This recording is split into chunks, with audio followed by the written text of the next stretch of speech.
अस्सलाम वालेकुम। रबड़ी दूध घर पर कैसे बनाया जा सकता है और इसमें कौन कौन सी चीज़ें ऐड होती हैं, तो चलें आज इसकी रेसिपी आपके साथ शेयर करूंगी।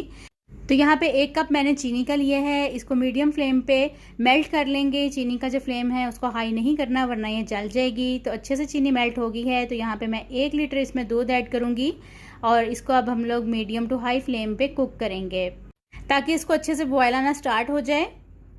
और अगर आपने अभी तक मेरे चैनल को सब्सक्राइब नहीं किया है तो मेरे चैनल को सब्सक्राइब कर दें और बेल आइकन के बटन को लाजमी प्रेस कीजिएगा ताकि मेरी हर नई आने वाली वीडियो का नोटिफिकेशन आपको मिल सके।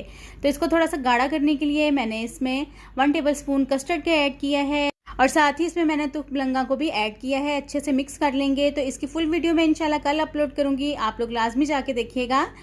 और मेरे चैनल पर जूस की, मिल्क शेक की बहुत सी रेसिपीज़ मौजूद हैं, आप जाकर देख सकते हैं। तो बस अब मैंने इसको ग्लास में डाल लिया है, अच्छे से ठंडा करेंगे।